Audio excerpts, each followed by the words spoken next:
Hey everyone, how's it going? We're back with another anti-influencer. Is this episode 5? Oh I my think it goodness. Are is. we on episode 5? We are we are just experts at this by now. So Yeah. thanks for being here. I'm Nick. Stacy's here. Hi Stacy. Hey guys, excited to be here. Very Uh excited about our guest today. yeah, well you're always excited for our I guests. really am. We've got some good people. You've got some great connections. Oh, you have all the connections. I Stop. just I just follow.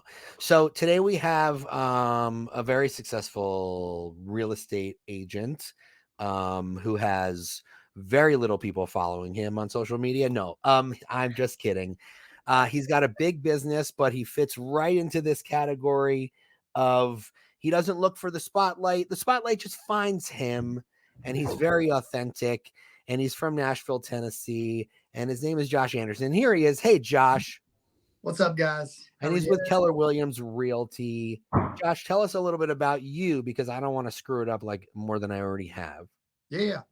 Well, first, thanks for having me on. Been in the business since 2006. So I got in the business April of 2006. So I just hit my 18th year in the business. Wow, I'm sorry about that. I mean, I know. congratulations. I know. Sometimes I feel like I've been in for 6 months, and sometimes it's like 4 decades. It's crazy. But I have a team here in Nashville, and we've got about 10 people on the team. We do somewhere between 100 and 150 million a year in volume. And surprisingly, we get very little of it from social media. And it's mostly past client referrals, Sphere agent referrals, and from client events. Nice. Is that 10 sales agents or is it 10 including your op staff? That's 10, including our ops, transaction coordinator, a couple of VAs. We've historically had a relatively small team where everybody's doing, 24 to 100 deals a year with a showing agent. And so high volume per agent. Yeah, I remember the last time we had a talk, you said that all of your agents are very high producing and many of them have been on your team for like a decade, right? Yeah. Yeah. Yeah. So how do you have that type of longevity? What are you doing that's keeping people around? I think there's a lot of things. I think it's, we have the conversation all the time of like Keller Williams does an amazing job of promoting teams. I also think there's a lot of people out there that start teams prematurely, and I think we've done a good job of creating and building a team that actually has systems and processes, strong marketing and advertising. We've got lots of Google reviews online, lots of client events, lots of giveaways. So we interact with the community quite a bit and our client base. I think when you're handing tenured agents on your team, $1 million+ deals, they like that. But that takes time though, right? I mean, It does. But I will say, one of the things that I would say that's really good about us is we do have a really strong database, and that's, we do a lot of, our average price point's like $650 for the team. okay, that's pretty good. How many people are in the data? A little over 20,000 between past clients, everybody. So, and there are a lot of buyers and sellers in there. And we just got fellow in the last six months or so. And it's been a very humbling experience to see how many opportunities we miss. Yeah. So fellow, for those that don't know, that's a new system, right? Ryan Young. Yep. Founded it. Explain it because I'm hearing all these amazing things like people are saying they're just getting like a listing a week from it. They've taken a dozen listings in 6 months. Like, what does it do specifically that's so different? I think it's kind of a home evaluation market report, but it's how often it gets sent, and it's how they open it, and then the information we get on the back end is like, it kind of gives them a range on their property, and then it gives a propensity score.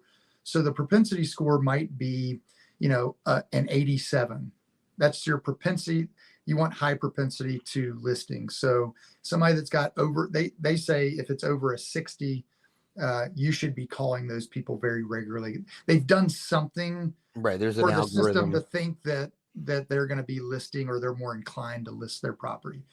And for a long time, I used to say and brag about how great our database was to agents. Now I can actually say, and I'll say this very humbly, um, we've lost, just on the listing side of the business, from our current database this year, about $75 million in listings. Woo! Wow. It, Oh, it got hurts, gut but punch.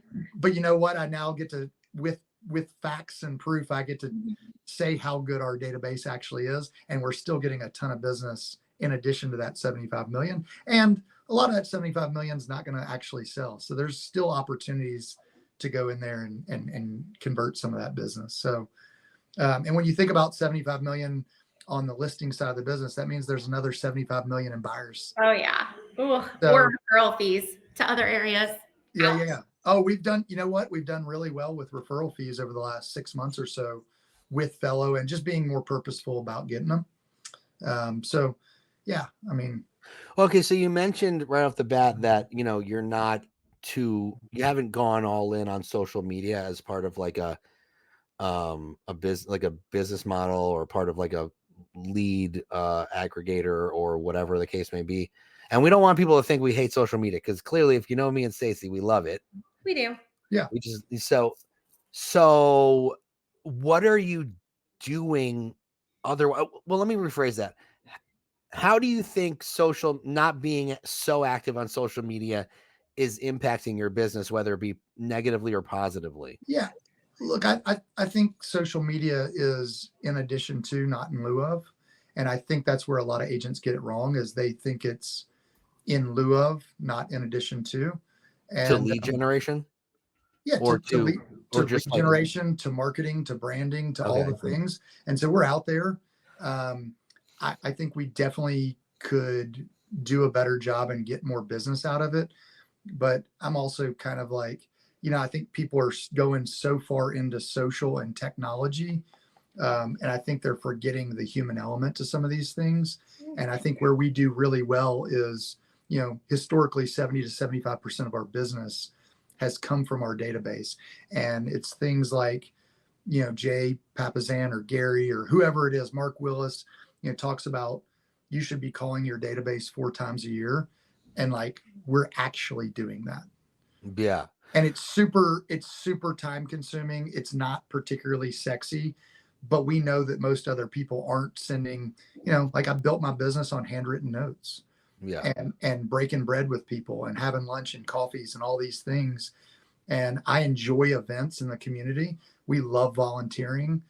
We love doing client events because we get to physically see people. And the reason we started doing the client events was to stay in front of our clients, but also it made the phone calls easier. It's interesting you bring something up. Well, it makes me think of, when you make those phone calls, it could actually make the phone calls easier, in a sense that they don't see you as active on social, so they honestly don't know what you're up to. Yeah. So you can have better conversations, right? Like, so many times where I'll be like, "Hey, so I just yada yada yada," and they're like, "Yeah, we know, we saw it. Okay, I'll see you later." Yeah. So that's probably what happens. They have Yeah. meaningful conversations. Yeah, and there's also people, it's amazing how many like voyeurs are out there on social media that they don't like or comment on any of your Mhm. stuff. And then a year later, you're at an event and they're like, "Oh, dude, I saw your so and so." And I'm like, that's creepy. Awkward. Yeah, kind of. Super stalkers. Yeah. Yeah. So Well, I mean, I didn't know you built your business on handwritten notes. Yeah. Well, I mean, I don't know that I built it. I'm just saying that I did. It was a When big I, part of it.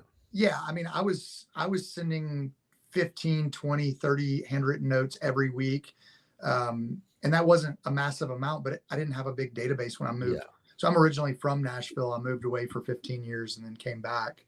And so I did this. I didn't even have enough money to, like, for a CRM. I did an Excel sheet of like name, phone number, email. I wrote them a handwritten note and then would make a phone call, and then I'd email them my contact information. Then we'd go have lunch. It was my own little 8x8 program.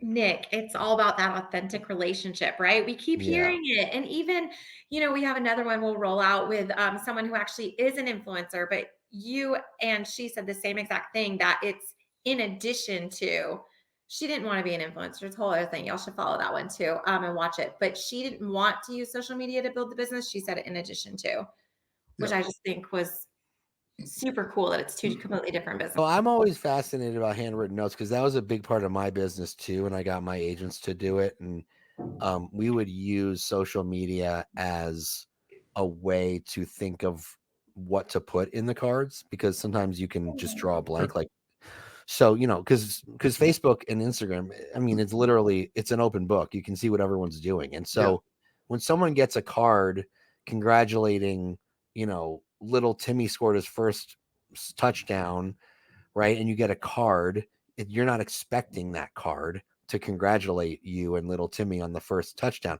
You are maybe expecting a Christmas card with everyone else, but congratulating people and writing people during times in their life that are the most unexpected, I think hits them really emotionally. And a lot of times I would get cards back from them. Yeah. What did you say in your cards? Because you were so new in the business, right? Were they about how you joined the business, or like what were the cards about? Yes, you have to understand that my parents like beat it into me to write. We had to write handwritten notes to all of our Write your grandmother a thank you card for that gift. They literally were like, you can make a phone call, but a handwritten note is significantly more, there's a bigger significance to it. And you have to actually sit down and think through the process. And so I kind of applied that to my business in 2006 when I got in. And, it's like, I'm going to put a business card in every one of those and just see if I can go grab lunch with them. I mean, it was something different. And since then we still do it, but we also go, okay, how many people, I'm 44, right? So how many times do you get a birthday card in your 40s? Never. Like, we send all of our database and all of our clients birthday cards. Or I don't know if you guys, like, most people have a dog or a cat or something. We have a dog. If somebody remembers our dog, our golden retriever's name or birthday, they win for life. Like, that dog is more important in my house than I am, for sure. Like, yeah, for sure. Crazy. So that's a good point. And you should have, if you're using a good CRM, you should have those fields in your CRM under each contact with dog's name, dog's birthdays, kids' names. And it's not inauthentic if you need that, but it's helpful, because if you have thousands of clients, how could you possibly remember? But if you're making those calls, you have that information right in front of you. It makes them feel good. That's what it comes down to, Well, it makes them feel good. It makes them feel like they're not a transaction. It makes them think that you're actually actively listening.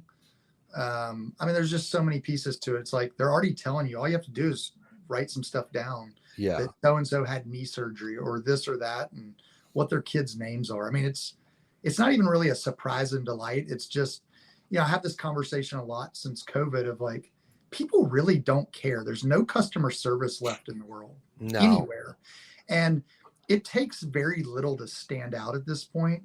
It's like, actively listen and go a little bit above and beyond. Oh, and by the way, if you tell them you're going to do something by 9:00 tonight, just do it. That is the win. And it's mind blowing that nobody can remember to do anything. And it's like, nobody gives a damn anymore. It's kind of unfortunate.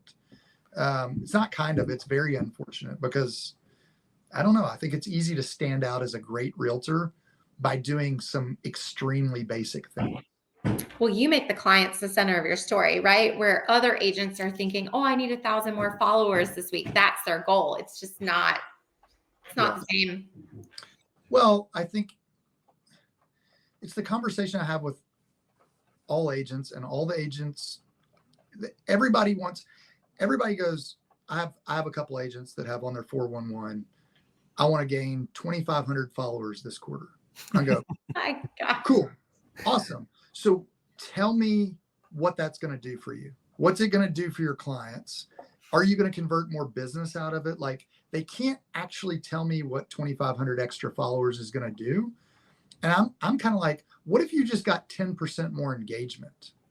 Mm-hmm. What if you just were able, maybe you use social, like reverse selling on social media from the perspective of, what if you just followed all your clients and intimately knew what they were doing, and then your phone calls were that much better because of that? Genius. And have them subscribe to the And you info. actually never post on social media, you just Love on engage with people. them, you love on them. And I think that's where our world's kind of gotten away from, like, treat people like humans instead of leads and transactions. And this is what we talk on our team a lot about is, guys, quit trying to set an appointment, quit trying to have commission breath, like, just help them be a human, set it up as a care call. Like, let's love on some people, and come from contribution. And the worst case that happens is you have a great conversation and you feel good, and maybe we can help them. Maybe it turns into a sale or four. Maybe Yeah, it's referrals. I love what you said about asking your agent what that would do for her or him, Yeah. what Yeah. that would do for that agent, the extra followers. Like how do you quantify, how much more business that's going to bring you? Or is that just something to make you feel good and feel loved and liked because the follower count is what's important to you? And know that that's not one agent. That's been like a lot of agents over the years on my team. Oh yeah. And I'll say this, not one person's been able to give me an answer, even kind of an answer. It's a good question though. Because they don't think about it. They're just like, oh, more followers equals business. And it's like, not really. It just means you're going to be more screen time. Like, you're not actually getting anything out of it. More paying attention to other people on social media will bring you the business. Yeah. Not a head count. And a lot of times the followers are haters, so they're not going to send you business anyway. Yeah. Right. We all follow people we hate. Yeah. I mean, we hate follow all the time. My wife hate scrolls all day long. No, but I think that's a very good question to ask an agent. Like, what is that going to do for your business, and how are you going to quantify? Like, okay, how's that going to get you to your goal of selling 50 homes a year? Right? Like, yeah. And when we do that with the 411 and they can't really answer it, I just say, hey guys, we're going to table it for now. You think on it. And when you come back with an answer of what it's going to do for your business, then we'll spend time together talking about it and how we can mastermind around it. But we want to move on to these other things that are going to actually push the business forward. Well, mastery is boring, right? They want something fun. They want to pose in front of the car. They want to look cute in their new clothes. Yeah. And we say, no, pick up the phone and call people. well, Gary says it. He says it. Success is boring. Yeah, very. Because the things you have to do to become successful usually suck. But it's the same with anything, right? Sports too. Right. You don't want to do the boring repetition to get better, but you gotta. Right. So Josh, you're a pretty regimented person, I think, right? I mean, you have I mean, what's your schedule look like? When you wake up, what do you do in the morning? When do you get to work? What does that look like? Yeah. So I will preface my schedule or calendar with, I used to structure literally every minute of my entire day. I used to wake up at 4:42 a.m. and like all the way through the afternoon. For me now, so I wake up at 4:35 every day, and I drink a cup of coffee. Actually, I drink water, then I drink a cup of coffee, and I'm at Orange Theory every day by 5 a.m. And I work out from 5 to 6. I get in the hot tub and the cold plunge when I get home. And then from there, I have breakfast with the kids, and I'm either taking the kids to school. Everybody's out of our house before 7 a.m., like literally everybody. So then I'm at the office from 7 to 7:30. I meet with my director of operations. And then from 7:30 to 8, we do our huddle. And from there, we lead gen till about 11:30. And after that, if I've done what I'm supposed to do from 8 to 11:30, my afternoons are open for either more, lead conversion, follow-up type stuff, previewing homes, listing appointments, whatever it is. So I'm not as structured in the afternoon, but I'm still hardcore before noon. Love it. So you're still active in the business as far as listings, buyers, both? Yeah, so a lot of my friends have gotten out of production, and pretty much all of them in some capacity have gotten back in production. And so that's the main reason I've never really fully gotten out of production. I've just moved around to different seats, whether it's the listing. I jokingly tell people I'm the highest paid ISA in the country. That's what I say. Yeah, I mean, I am like ISA master, and I've been doing it for so long that people are like, "Why do you do that?" And I'm like, "Because I'm really good at it. And it's probably my highest use dollar per hour. I can hand leads to people, and I can convert them better than they can. So why not?" Yeah. You know, sometimes you have to do that in order to set the precedent. You know, like I used to do that. I used to, when my agents would say, you know, no one's setting, no one wants to meet, or I can't get a hold of anyone, or, you know, whatever the case may be, I'd be like, okay. And then Hold my beer. you're right. It literally. And I'd be like, all right. And then I would, and these were, you know, leads that they had been reaching out to or supposedly reaching out to. I'd be like, all right, cool. Let's try something. So I would grab like 2,000 leads, and then I'd have this email that was like magic. I can share with you. Like it works so well every time we would get appointments from it. And I'll just add 2,000 leads to this one email, and the open rate was huge.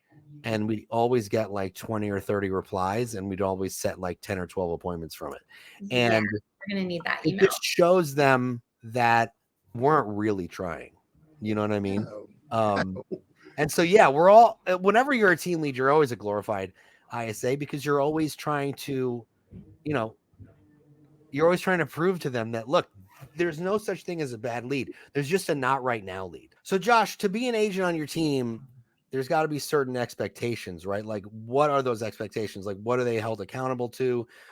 How many homes do you expect them to sell every year? How many contacts do you expect them to make? What does that look like? Yeah, you know, I think that's a great question, and I think it's like kind of evolved over time.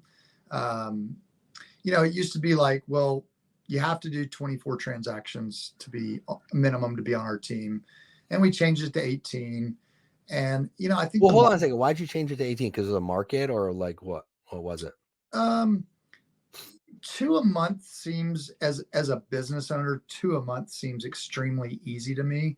The market that we're in, or that we, you know, we got rid of several agents on our team over the years that did like 18 to 20 transactions. Mm-hmm. And looking back on that, I look at it and go, well, at the average price point that we're at now, probably didn't make a whole lot of sense. And if they're a good cultural fit for the office, for the team, you know, I don't know that part really matters. I mean, obviously we don't want a bunch of people that do 2 deals a year. Right. But I've been talking to a lot of teams around the country in different markets and different, just, it seems like agents are having to recruit more people and lowering some of their standards for number of transactions, at least in the first 12 months. Okay. And, you know, I think it's more about, for me, it's more about how they're showing up and what they're doing in their first 30, 60, and 90 days. Like what actions and what activities are they doing? For me, we're just not negotiable. Like at this point, you have to be at the office. Like I understand COVID, I understand all those things, Right. but we want people to be in the office at least for their first 90 days on the team. And once you start hitting your goals, I don't really care where you are. Like I don't. I used to be. Look, I grew up on a farm and I was in the military, and I was like very like regimented.